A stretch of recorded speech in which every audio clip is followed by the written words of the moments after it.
You told me you're the least likely person to do something like this. Why? I am the laziest person I know. I'm not motivated. Life has just come to me, and adventures come to me, and I jump in, I enjoy them. But this is the first thing that I took on myself as a personal goal in my whole life. Wow. And being an actor, I think it's strange because you have to look good, look like you know what you're doing for a few minutes until they say cut. And all of a sudden I'm in the busiest shipping lane in the world. My goal is 4 miles away. I have to get there. I have to get there. And you only have 90 minutes. I only have 90 minutes, For yes. some reason, that does not seem like enough time to me. It's not. It's not enough time. The brochure on the swim said it's equivalent to 1.5 miles because you have the benefit of currents helping you. But not on this day. It was the worst day in the swim's history for weather. The currents were constantly against us, or we were swimming cross current. So they actually opened up the 1.5 to 2 hours, and I made it just under the gun. Yeah, just under the gun. It was some sort of midlife crisis for sure, probably my third. It started, my favorite blog, Slim Paley, had a beautiful post on swimming and beautiful women in water and our history of the water. And Lynn Sherr's book, Swim, Why We Love the Water, was there. And the cover is very appealing, and I got the book, read the book, and Lynn Sherr did the swim about 3 years ago. And I don't know, it planted a seed, and then a girlfriend of mine who's Turkish, she said she would do it also, and we trained for a whole year.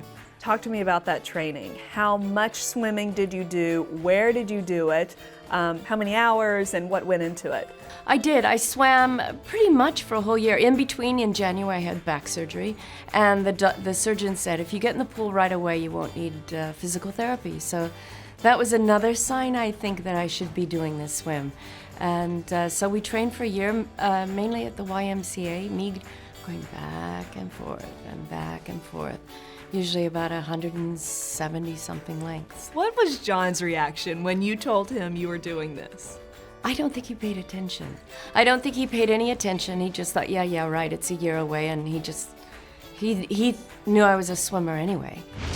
She would say probably, once a week for almost a year, I'm not gonna be able to do this. I'm not gonna be able to. She said that up until she got on the ferry to cross. I got onto one of the fishing boats. There was about 60 fishing boats by these Turks with the cigarettes and the white t-shirts, and they didn't speak any English. And I pulled 6 guys out myself who just didn't have enough energy to get out of the water. That's another story. But I was really blown away by how much Bo was training for this thing. She totally took it serious. I mean, she got so strong. Her shoulders and her arms. She'd be so proud. 3 months in, she'd say, "Feel this," and it was just solid rock from all this training. But he did. Every once in a while, he would find me, come up and encourage me. Go, Bo, you can do it. You can do it. I'm so proud of you. And I just look up and say, but I'm not going anywhere. The currents are taking me backwards. He'd say, no, keep going. You're going. That is so sweet. Yeah, it is sweet. We're all supposed to be following one route. The weather was so bad.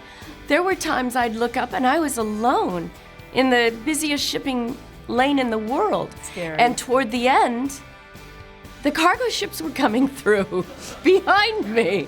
And it was just, I kept thinking, what have I gotten myself into? Everybody knows Bo from 10. I don't think Bo's gained 5 pounds since she shot 10. I mean, they told her she was too fat for 10 when she was 20 years old, that she had to lose a couple pounds, believe it or not. So, I think she's probably gained 5 pounds in all these years. I mean, she still has a lot of that stuff. John Derrick made her these great leather bikinis, and he used to shoot her. She's done 5 Playboys, and John it was pretty good with the leather, made saddles and things, and she still has all those bikinis, and once in a while I'll make her throw one on. It's for the old times. And she still fits right. Well, I needed to go with her because she's never done anything like this, since I've known her, where she worked really hard like this and committed to it, and we had to get on the plane and buy the tickets. None of this was was because Bo was a celebrity at all. She had to, the entrance fee was $1,000. We had to buy the plane tickets, buy the hotels.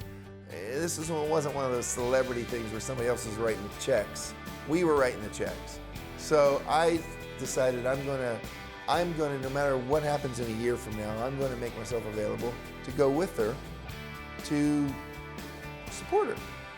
Little did I know I would be in the thick of it with my heart in my throat, worried about the loved one. I told her, I said, from now on, if you ever want to do this again, I'll be back in California and I'll hear about you lost at sea. And we'll have a great memorial and I'll cry a lot of tears and I'll get really drunk.